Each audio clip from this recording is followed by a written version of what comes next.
You're listening to an Airwave Media Podcast. Fargo, the new virtual assistant from Wells Fargo, makes banking faster and easier. Like this. Fargo, what's my checking account routing number? And this. Fargo, turn off my debit card. And this. Fargo, what did I spend on groceries last month? And that's just the beginning. Do you, Fargo? You can. In the Wells Fargo mobile app. Learn more at wellsfargo.com/getfargo. Terms and conditions apply. Your mobile carrier's availability and message and data rates may apply. Wells Fargo Bank, N.A., member FDIC.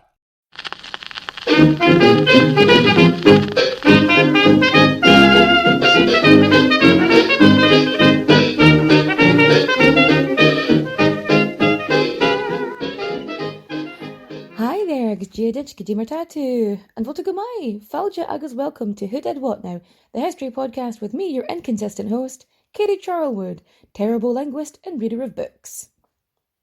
Disclaimer, this is not your history class. If it was, I'm not entirely sure you'd actually pass the junior cert, but there we go. Let's get into it, shall we? As anyone who knows me knows, I love pirates. I love me a buccaneer or two, I do. There are many pirates I want to discuss, from besties Anne Bonny and Mary Read, to Jinshi, to even that demon of the sea himself, Blackbeard. But I thought I'd start with one a little closer to home, with the Irish pirate queen, Grainne O'Malley. Where to start? Well, the beginning was probably like a good place, although I would like to apologise in advance for any mispronunciations and butchery of names. I'm doing my best, and I'm going to partially blame the accent, because that might work. So, Grainne O'Malley was born around 1530, and to put this into perspective and give you a wee bit of a timeline, Henry VIII was still married to Catherine of Aragon, but was currently chasing after Anne Boleyn.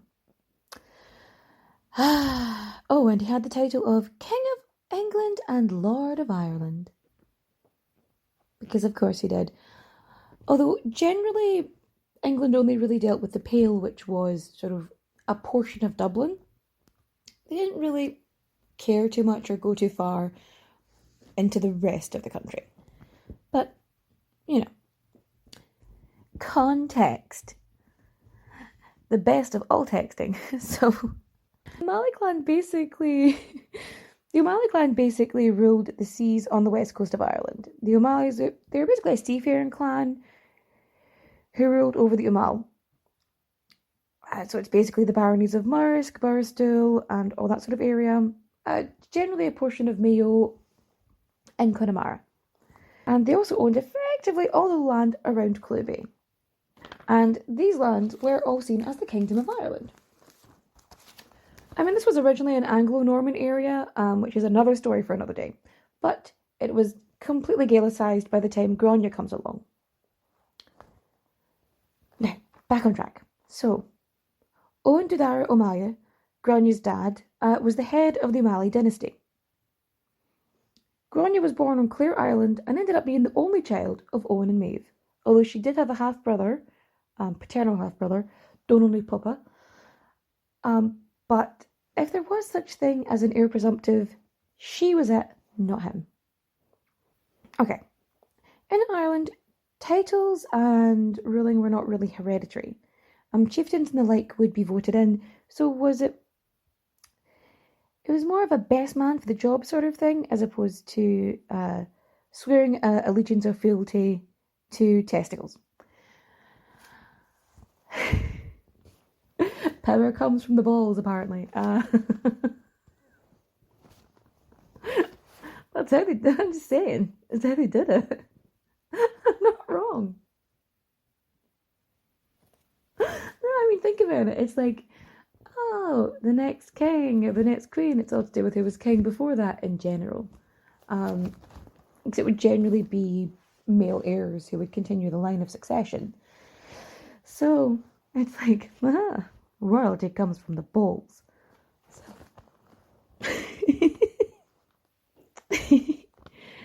So, you'd still own what you owned, but you wouldn't be the big boss. Now, So the O'Malleys all had castles all along the shoreline, so they would tax fishermen to, well, fish there. They also offered safe passage through their treacherous waters. They traded goods as far as Spain and some good old piracy against the ships heading into Galway. Effectively, the O'Malley band was actually banned from Galway. So they thought, why not pilfer and pillage those so-and-sos who actually could go to Galway. Now, the O'Malleys did have farmland and the like, so it wasn't, all yo-ho and seafariness.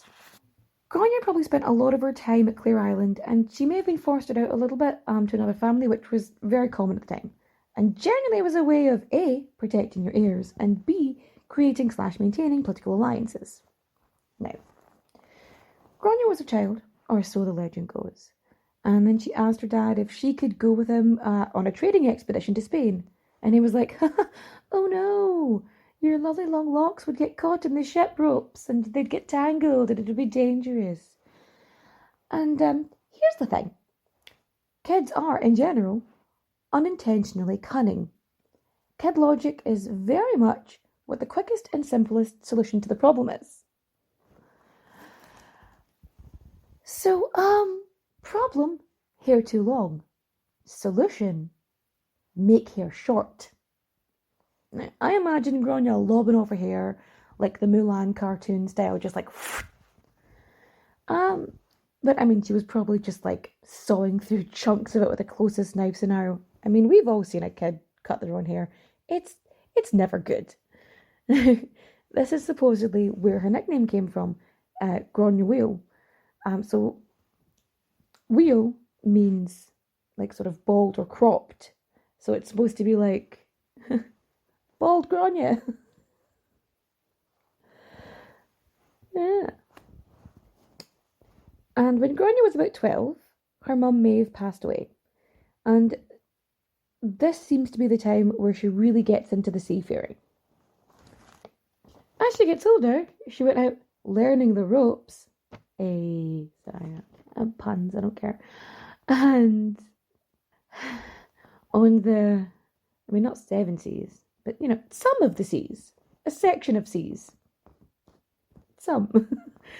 And the story goes that she was effectively trained in, like, safety procedures, and all this kind of stuff. Like, basically, if somebody comes on our ship and is trying to kill us, you get the fuck below deck. Like, don't you stay up here. You're a kid. Get the fuck down. Now. So as she's out on some mission with her father, they get boarded. And she's trying to get below deck, but she can't. It's all blocked off. So, as she's trying to find somewhere to hide, she sees I'm going to say pirate, going up to her father and is about to, stab him in the back or something to that effect. And she just grabs a knife or a cutlass or whatever is closest to her, some sharp implement of some kind, good for pointy, stabby. And so she jumped. No, that's right. She was actually climbing. So she couldn't go down. So she thought, I'll go up. And so as she's climbing up the mast, trying to get up towards like the crow's nest or something to that effect, she sees the guy about to stab her dad. And she's like, no. And so she jumps on him and decides to stab him instead. And then saves her father from certain death. Grainne was actually pretty well educated for the time. I mean, she had the social and ruling knowledge from her, in her place in that society. And it's generally agreed upon that because of the nature of her way of life and international trade and the like, that Grainne spoke Irish, Spanish, Scots, whether that's Scots Gaelic or Scots, which is also sometimes known as Ulster Scots, which is generally from the region of around about Ayrshire, which is where she was actually collecting a lot of her sailors from. So because she had such a huge amount of Scottish crew, they believe that she spoke Scots, but it doesn't really specify whether it's the Gaelic or whether it's Scots, which are two different languages. Scots probably sounds, it's a little bit closer to, it's somewhere between Gaelic and English, if that makes any sense. I'm trying to think if there's anything I can say in Scots. Oh, it's a bonny bright night the night. It's a good bright night tonight. So it's sort of there's something like that. It's actually basically a tongue twister, but I can't do it because I didn't learn it. I did not learn it. No, it's because it's in Scots, and I always feel strange saying things in Scots because my accent is a little too Irish for it, and I'm also a little bit too posh for it, I'm told. I'm always made up. I get told I'm posh, and I'm like, I'm not posh. I do not sound posh. What was it? So, yeah, so she would also speak Latin, French, and I'd say she probably spoke English. She probably would have had a little bit of it. See, I maintain that being the kind of girl that Grainne was, I mean, I like to believe that either she deliberately didn't learn English or speak English just to be spiteful.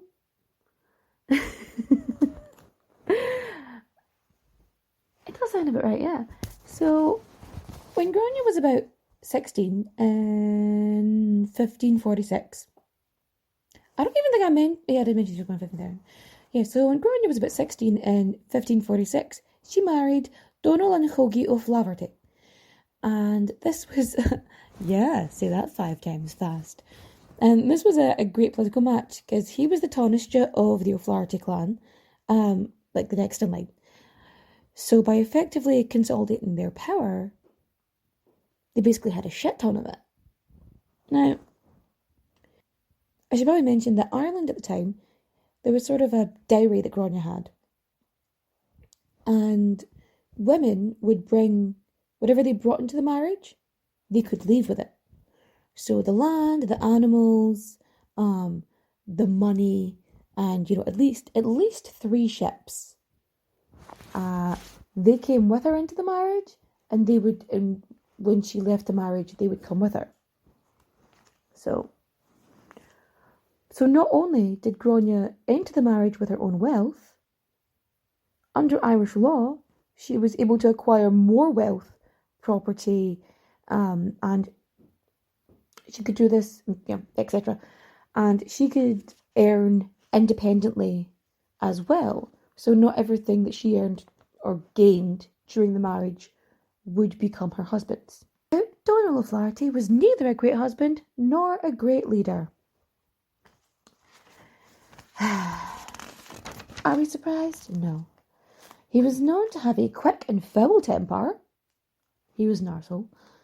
And he was often causing and getting into skirmishes with neighbouring clans. During their 18-year marriage, they had 3 children, Owen, Maeve, and Murcha. There's a really funny story about when somewhere was under attack, somewhere where they were was under attack, and Murcha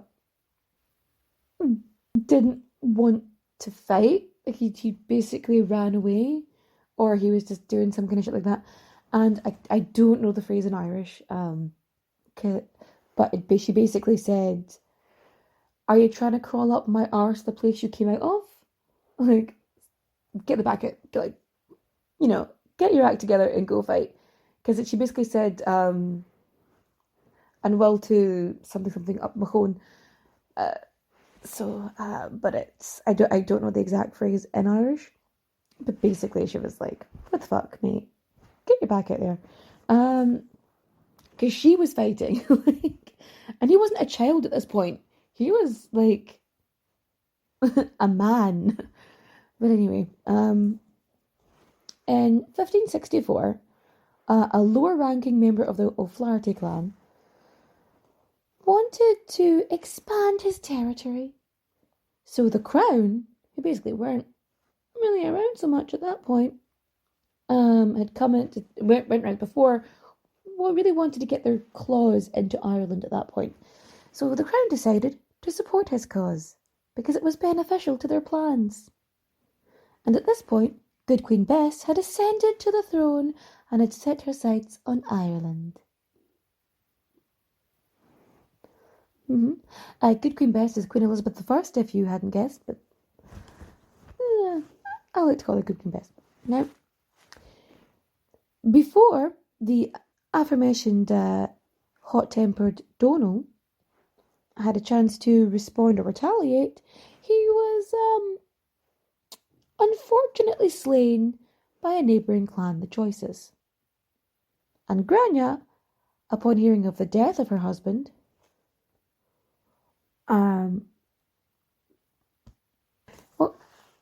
she was not the most forgiving person, shall we say.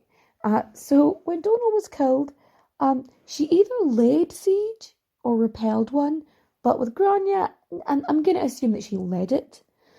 And so basically leads a siege on Cox Castle and won. And because she won, it was renamed Hen's Castle in her honour.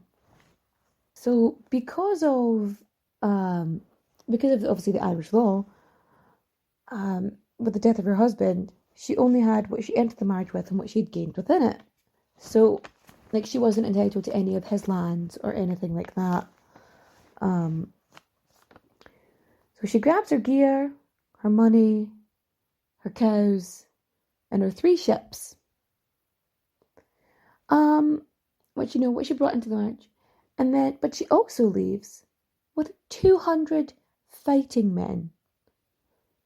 Now, one must wonder how well respected she was that she was able to retain the allegiance of so many O'Flaherty men. And these are big, bruising, fighting, piratey men. It's not as if these are just, farmers and shit.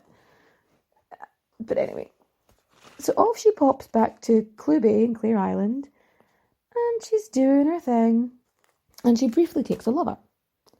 Supposedly it was a shipwrecked sailor. Anyway, he gets killed by the McMahons of Ballyvoy, and being the reasonable person that she is, she seeks vengeance and attacks the McMahons. She attacks the castle of Duna in Blacksod Bay, slaying her lover's killer and giving herself the nominer? Is that a word? Moniker? Thank you. Earning herself the moniker, the Dark Lady of Duna. So, 2 years after the death of her first husband, Grainne remarried. And she took, bear with me on this one, Richard Naíran Burke as her second husband, also known as Iron Richard, but I like to call him Iron Dick because I think it's funnier. So they had one child, Tibud. So Tibud Burke, and he ended up becoming the first Viscount of Mhaol. Now, the story goes with Tibud is that he was born at sea. So apparently she's on the ship and gives birth to him on the ship. And then, the day after he's born, the ship gets raided. Pirates are there. And she's like, well, fuck this. Jumps out of the bed, grabs a musket, and goes up on deck, shoots a bunch of buggers, and is like, thank you, okay, get the fuck off my ship, bye-bye. And, yeah. So, by all accounts, Richard was also a crappy husband. Now,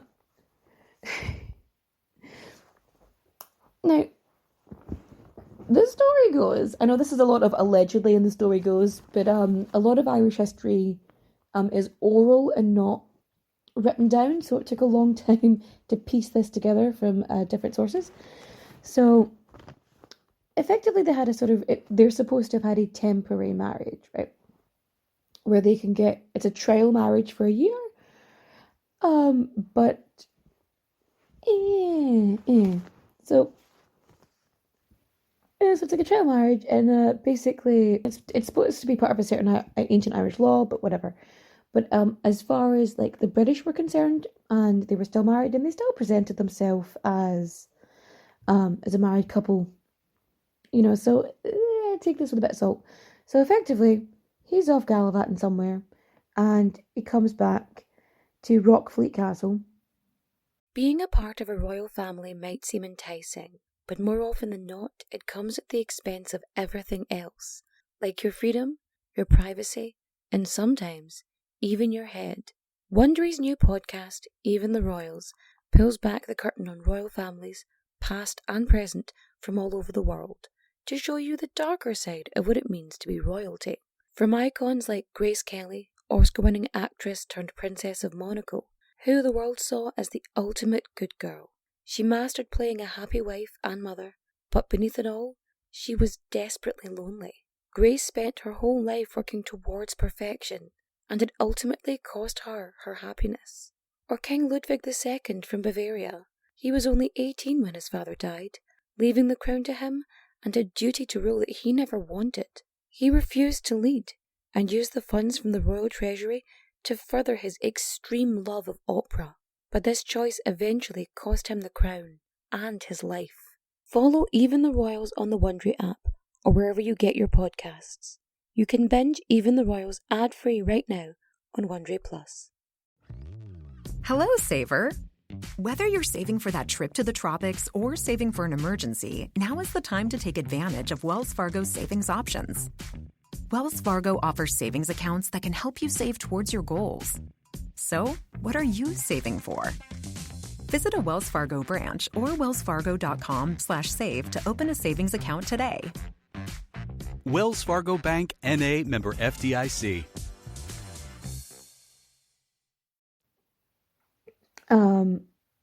And Grainne basically locked the doors, all his shit's outside, and she yells out a window to Iron Dick, "Richard Burke, I dismiss you." And supposedly that's all you gotta do. That's an Irish divorce for you. Like, bye. And surprisingly, she managed to like keep the castle, and her and Richard were like still good buddies. So Grainne O'Malley stayed in the O'Malley Castle in the summer. It was basically a stronghold and strategically in the best place to be because it was right in the centre of her sea kingdom. And she had booby traps and smoke signals, a way of sending and receiving messages. Like she had a rope that went from her bed, the post of her bed, all the way down to the mast on her ship. And so all of the castles at the time, what they would do is the staircases were built so that you would have to hold, if you were going up the staircase, you would have to hold your sword in your left hand. And obviously, like you did not hold a sword left-handed, especially then. So if you were going up, you would basically have a disadvantage so if you were trying to attack, you'd have to have your sword in your left hand, so you're more likely to get like at the top of the stairs, like down you go. 1575, the crown is taking power all over the shop. And in 1575, Grainne offers her 3 galleys and 200 fighting men to the Lord Deputy, Sir Henry Sidney, trying to add more taxes, and, people just weren't paying them. So she's like, I will offer you my fighting men, my ships, and she took him on a trip to see all of, what she could do, and he's still like, okay, no thanks. And within 3 weeks of this offer, she goes off to plunder and whatnot, and gets captured. So she's kept for a bit, and then she's sent to Dublin in chains in 1578 as a demonstration of loyalty to the crown. So she's 48 at this point. when she gets captured and transferred to Dublin. Now, she gets released in 1579 and gets it back to Carrigahoe, which is Rockfleet, which is the other name for it. And she gets besieged by Captain Martin for her pirating escapades. And this was not Grainne's first rodeo. And basically, she scares him off. Like, he tries to attack her, and then he barely leaves with his life. Now, 1580, Iron Dick becomes Lord Burke, with Grainne getting the title of Lady Burke. Because, yay, appeasement is totally going to work for this chick. New castle, new title, new life. 3 years later, unfortunately, Iron Dick dies of natural causes. Or, for him, great. For her, Now, our Grainne, she's been through this before. She packs her bags, grabs her followers, her 1,000 head of cattle, 1,000 heads of cows and mares. So she's got cows, she's got horses, and she gets the feck back to Carrigahoe. Well, she's 53, she's independently wealthy, so, she should retire, she should chill out, relax a wee bit. No. So, in 1584, Sir John Perrott is appointed the Law Deputy with fucking arsehole, Sir Richard Bingham, as the provincial president of Connacht. Now, and how he hated the Irish, and he really, really hated Grainne. So, Perrott is trying the whole, you catch more flies with honey than vinegar approach, where Bingham is definitely more of a stick than a carrot. With all the penalties and all the shit he was doing, the Burkes start rebelling. And Bingham fought back, being, I'm just going to say unreasonably cruel. So he sends his brother to kill Owen O'Flaherty, which is Grainne's oldest son. Owen offers, hospitality to Bingham Jr., or Brother Bingham, his name I didn't learn. Anyway, Brother Bingham, Bingham's brother, he's offered, come to dinner, everything's fine, we're going to have a wee chat, I will show you that I'm a respectful person. And Bro Bingham ends up stabbing him 12 times. Now, I don't want to say stabbing someone 12 times is overkill, but it definitely feels like a bit much. So Grainne, obviously, being the vengeful bitch she is, and rightfully so, joins the rebellion. So, Bingham gets sent to help the Dutch in their fight against Spain, and while he's away, Grainne sails to the Pale. Which joins the rebellion. The rebellion does not go well. Now, at one point she gets shipwrecked somewhere, and a bunch of other stuff happens that's not really that relevant, because she's basically just away for a couple months, and then Bingham gets sent to help the Dutch in their fight against Spain, and so she has her ships back again and decides to sail to the Pale, which is Dublin, and ask the Lord Deputy Perrott, for a pardon for her and her children and their past offences. And him, knowing of Grainne and her reputation, agrees. In 1588, the Spanish Armada is heading for England. So they're preoccupied with this for a bit. Obviously, thanks to, the weather and just luck for the English, although the Spanish Armada, most of it sinks. Most of it's already destroyed before it even gets to England. However, Grainne, who's not supposed to be doing any shit, is said to have gone out searching for, sort of Spaniards and the like who had ended up on the shores of Ireland, and giving them safe passage to Scotland, where they were safe. So, and it sounds like something she would do because, one, she is spiteful, and two, these are people that she's been trading with her entire life, and also fuck the English as far as she's concerned. So, in 1588, Pirate is replaced with Fitzwilliam. Bingham returns and just fucks everything up.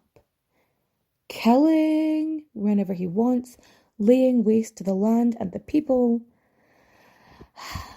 And Fitzwilliam is trying to rein Bingham in, but it didn't work. All these reports come out against Bingham, and Bingham gets tried, but he gets acquitted, because of course he does, because no one cares that he literally destroyed like acres and acres and acres of farmland and tried to make it uninhabitable. That's the one. Inhabitable. He returns to Connacht and is hella mad and hell-bent on destroying Grainne. So when she's at sea, he destroys her lands at Carrigahowie. And her son Murchad, he aligned himself with Bingham, and that was him cut out the will. And she also torched all of his shit. And she completely disowned him, and she refused to speak of him or to him ever again. So, all of Grainne's fleet ends up impounded. And 1592, T-Bud is the son, her youngest kid. And he's like, I have to submit. Because he's looking around going, fuck. Like, yes, no. So, he ends up being held captive by Bingham. So Grainne is like, fuck this for a game of soldiers. She's worried that her youngest child is going to be executed, as he was linked to the rebellion by the Earl of Tyrone. So, in 1593, she goes all the way to the top. She goes full Karen and seeks to speak to the manager and requests an audience with Queen Elizabeth I.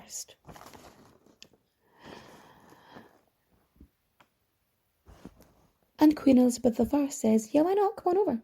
Let's have a chat. So she shows up in her lovely guna. She's there in her gown.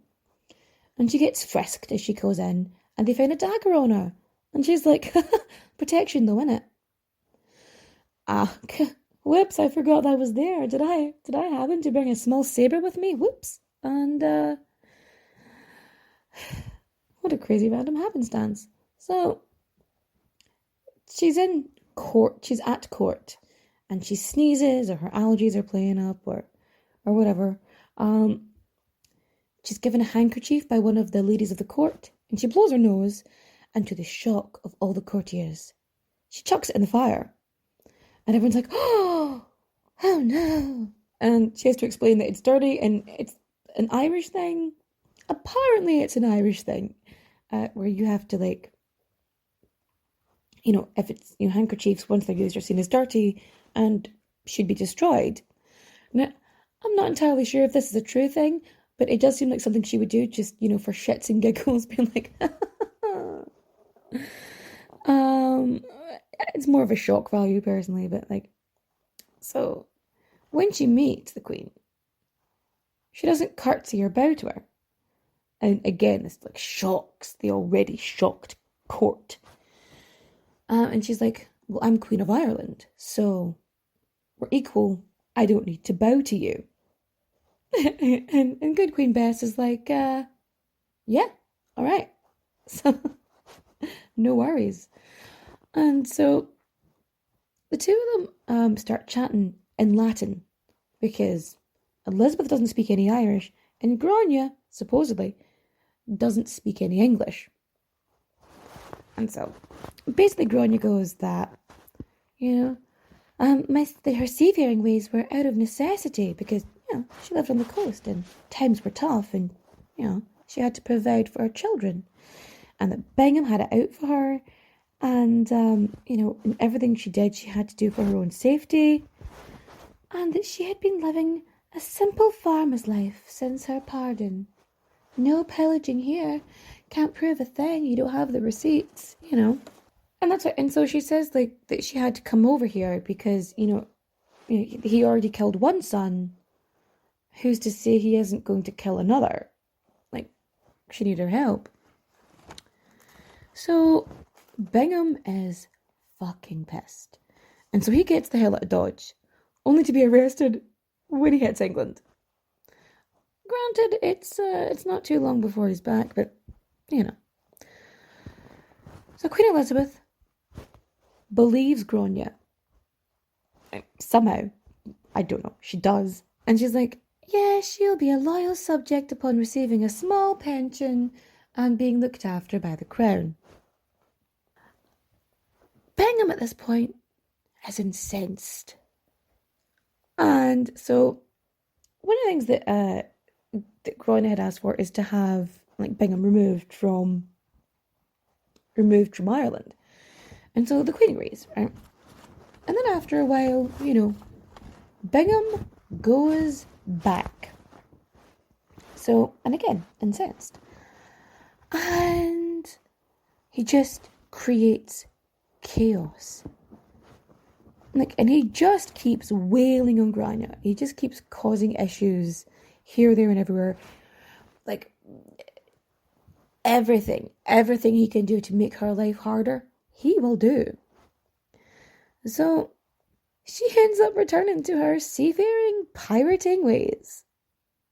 And so, 1597, the Burkes end up being paid handsomely for helping the crown. So that's so that would be Grainne and her son Charlwood. So they end up pretty well out of it. So they're going around and they're sort of sailing about. And the last known record of her sort of still out sailing is 1601. So 71 years old, and she's still out there kicking ass. 71, and she's still out there pirating. How? Anyway, I don't know. So, especially in the 1600s. That's insane to me, but okay. So, 1603, age finally catches up with Grainne, and she dies of natural causes. Or so they say. I mean, at this point, maybe the devil himself came to take her. But Grainne and Queen Elizabeth actually died a couple months within each other. There was a 4 or 5 months difference, I think. So Grainne Mhaol, her life becomes the stuff of legend.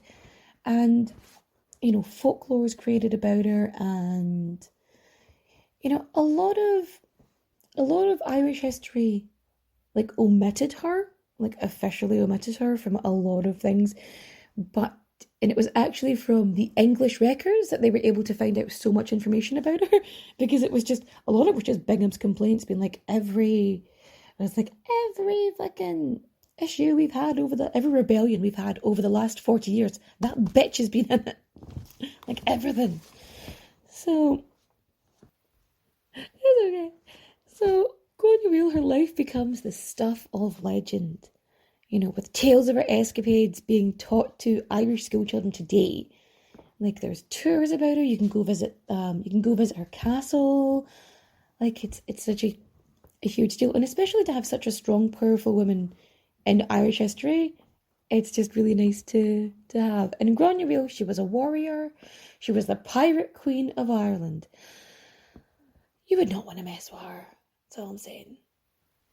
But a lot of the times when you read about Grainne, she's referred to as Grace O'Malley, which is not her name.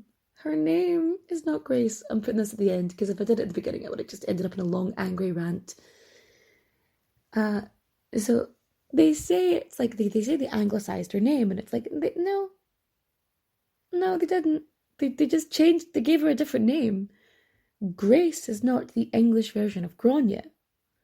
Grainne doesn't really have an English version of its name. Grainne means corn, and grace comes from grace of God, so it's not the same name. But yeah, the name Grainne means called, but her name is Grainne O'Malley, or Grainne O'Malley, which is, that's her full actual name, which would be Grainne O'Malley in English, and Grainne O'Malley in Irish. The documents, they have her name written down, but they've written it down the way that they think it is. Like, they wrote Grainne as Granny, and Grainne, and like Granya. Like, they tried. It's just somewhere down the line, it got changed to Grace. So at the time, they were correct. But, like, it's somehow over time, it's gone weird. Like, my name in Irish is Kathleen ní Charlwood. So, like, Charlwood doesn't have an Irish translation. It probably could if I worked hard enough. I could use another surname, but I'm Kathleen is technically what my name would be in Irish. But Catch is what would be used more often than not. Because I'm Katie, I would be Catch. I'd be Catch in Charlwood. Which is really fun when you're playing rounders and they shout, Catch, Catch! It did happen. They used to do it all the time. Catch, Catch. That's why I was a goalie for a bit, so... Toast doughy. So, that was the story of Grainne O'Malley. Oh yeah, what was the point? Yeah, I was going to say Lupita. So, it's like saying the name Lupita is... The English version is Lucy. It's not. It's not the same name. It's kind of how... I'm going to say, like, how the default character is always a straight white male. Like, it shouldn't be. Like, the default language should not be English. Says me speaking in English, but, like, you know what I mean. No, just, like, with regard to names. Like, we should learn to be able to pronounce people's names, like, as best we can. Yeah, see? But, yeah, that was the story of Grainne O'Malley. Grainne O'Malley, the Irish pirate queen. So, yeah, I forgot how I was going to end this. No, yeah. Whoever said history was boring clearly wasn't paying attention. There was something else. I was like, in my head earlier, I was like, I have a really good sign-off. And then I forgot what it was that I was going to say. But it's fine. It's fine. I'll